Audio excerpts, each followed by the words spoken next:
Какво става, хора? Аз съм Митка Гущеров и днес снимам без фейскам, защото трудно ми е.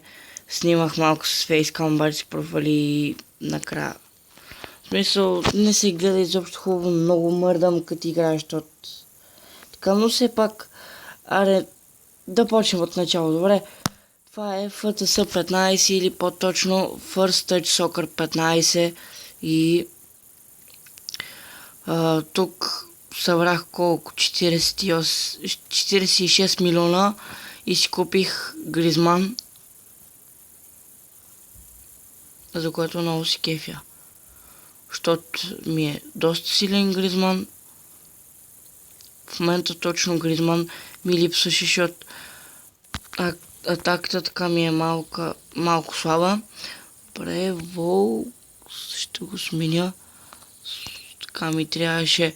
Просто тук нямаше кой да сложи на Волкс на место. Просто трябваше да сложи някой на Лард на местото и реших да сложа Волкс. Нямах такъв. И затова трябва да си купя. Аре, Дуспа. Дуспа ли ще бъде? Да. Дуспа. Само че Дуспата ще бие Гризман. Дами и господа, Антуан Гризман зад топката. Дами и господа, Антуан Гризман се засилва. Дами и господа, Антуан Гризман, дами и господа, гол ще бъде! Дами и господа, не. Все пак вратарят им е добър. Защото тук нищо, че си отборите, те могат също да си купуват вратари. Един път бях играл срещу Реал Мадрид, обаче Навас не беше на врата. Беше им Тер Стеген. Може, има как. Ама малко тъпичко така. Ама нищо все пак. Сега аз гледам за моят отбор, защото... Добре де. Защото на мен ми трябва някой вратар или зависи. Наистина много е скъп Меси, обаче пък Роналдо е по-скъп. Повече овераут и е по-силен. Сега не знам, някои подкрепят пък Меси са, но аз съм си за Роналдо.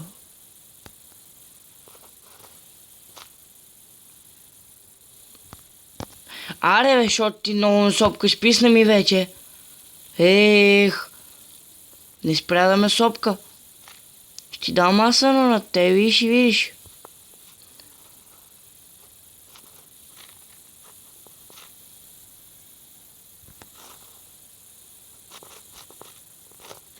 Винаги... Не знам защо, ама наистина много ми бъгва. Много ми бъгва с... Фейс. Добре бе! Тъп ли си бе, матко? Тъп ли си бе? Добре, аре. Не знам, ще се опитам. Поне да ги изравня, ако не мога да ги обърна. Ако не мога, ще изтрия направо целият клип и ще го заснема наново. Да тебай в войното.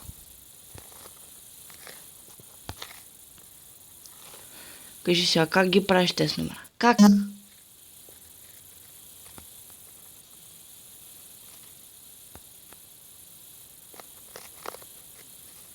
Арша. Няма ли фал, бе? Писне ми, само на тях им дават фал, бе. Сега съм прежерня. Сега на мен няма фал, бе.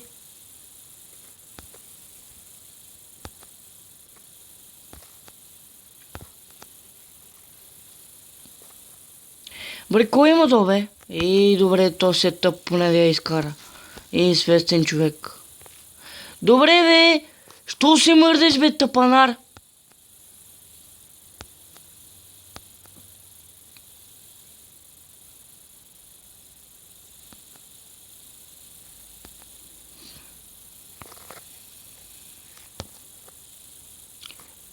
Да, бе! Как го правиш, бе, мой човек? Как го правиш, бе?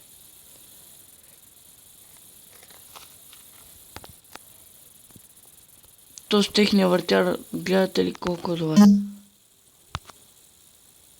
Техния вратар. Тук ще я бие Гризман. Предчувствам, че може да я завърти леко.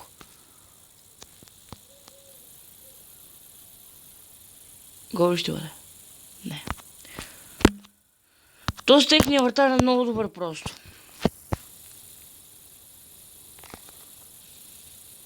Как го прави, не знам, ама може би прави магии.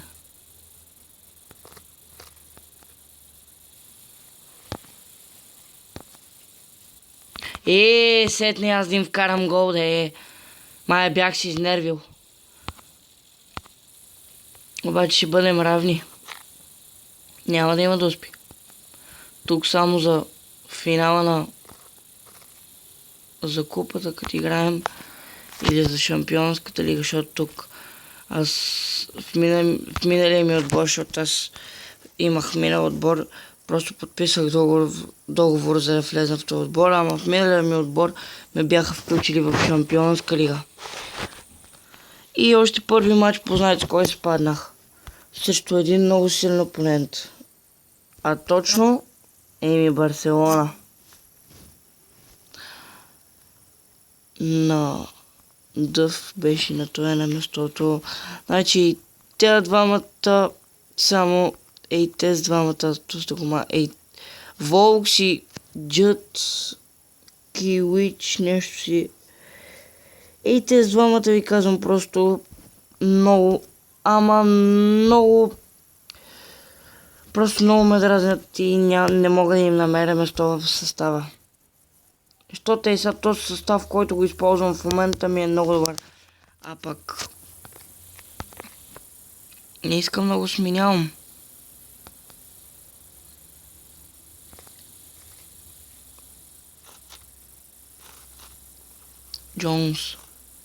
Джон Сина.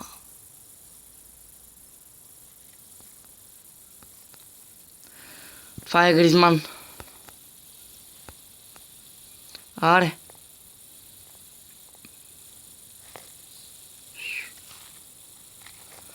Малко трудничко си играе тук. В смисъл. Той я изрита. То стъп ли е, бе? То така ще си излезеш. Нямаш какво да направя.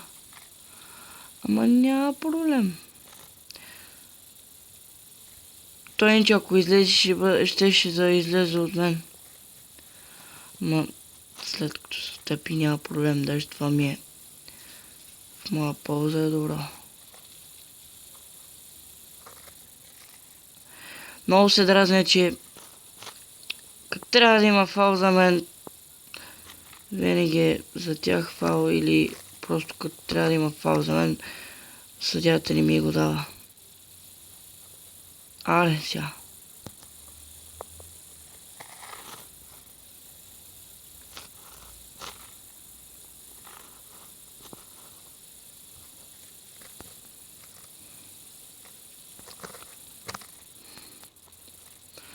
Бре, много цепи, бе.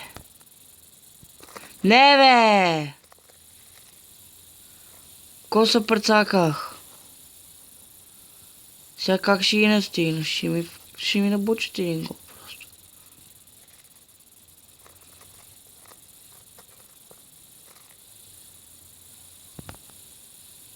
Аре са бойта. Тичай.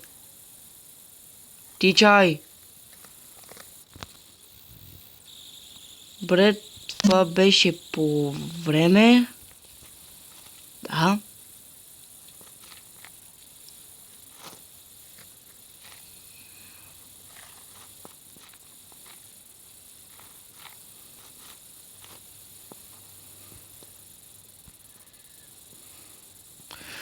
Сега го хвани на тос. В миналият ми отбор ми играеше Ел Араби, който е един много силен добре. Ел Араби, хора, просто нямам думи. Да, бе! Толкова добре му го центрирах на този. Той изсра всичко. Нямам думи.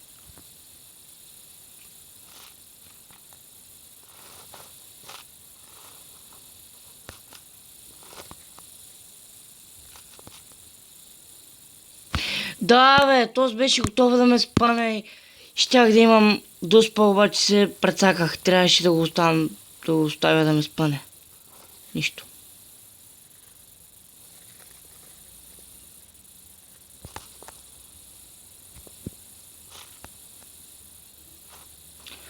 Те много така трима на един път ми се вкарват, много ме следват и един път на един матч, точно защото много ме следваха и трима ме нападат от горната страна. Тоест, като ме нападнат трима, един от средата, т.е. по средата, къде ме напада, той от лявата страна къде и той от дясната къде и аз само с един пас ги преодолявах и тримата и нямаше кой да ме пази, защото, нали, ако е горе, а те са долу по мене и тримата от трите страни по един и с един пас ги преодолявах просто. Само, че това беше доста отдавна, па и това беше като бях в стария ми отбор. Това си с този отбор мога, просто ми се е случвало пак така, откакто влязах в този отбор. Обаче пък да ви кажа, този отбор са по-бързи. Аз така мисля. И си е така. А не съм ги тренирал, защото има едно такова трейн пише и като даваш ни голд, като даваш голд и ги тренираш, стават по-бързи. И този голд, който в момента печеля, като ги тренирам, давам не знам колко голд и стават по-бързи и по-добри и така. Само че обаче аз не съм ги тренирал. Ето вижте, имам 3 милиона 570 хиляди. А знаете ли как мога да си направя пари? Щото аз знам. Влезаме и тук Инвест Клуб. Аз имам 870. Еми да ви кажа, за 870 мога да взема 17 милиона и 400 хиляди. Обаче аз за съжаление искам да си пазя парите. В смисъл, все още тези голдо ги събирам, за да мога да дигам след това играчи. Да мога да дигам и така. А не, че Меси струва колко, сега ще ви кажа 8-9 милиона, т.е. 89 милиона и 400 май или 200. А пък Роналдо струва 100 и стойте. Аз някъде съм записал стойте. Сега ще се върна като видео. Добре, върнах се сега. Значи, Меси струва 89 милиона и 100, а Роналдо струва 102 милиона и 600. Да, наистина Роналдо си е доста по-скъп от Меси. Има 10 милиона и нещо. По-скоро повече. 12-13 милиона. Знам там някъде. Абе да ви кажа, все пак много искам то с Роналдо. Но малкичко като педофил ми изглежда Роналдо, да ви кажа, като гей. Обаче пък е силен. Горе-долу е силен, обаче малко като гей ми мяза. Това ще бъде всичко от този клип. Хора, че сега говоря много глупости. Това ще бъде всичко от клипа. Надявам се да ви е харесал. Аз бях Митка Гущеров.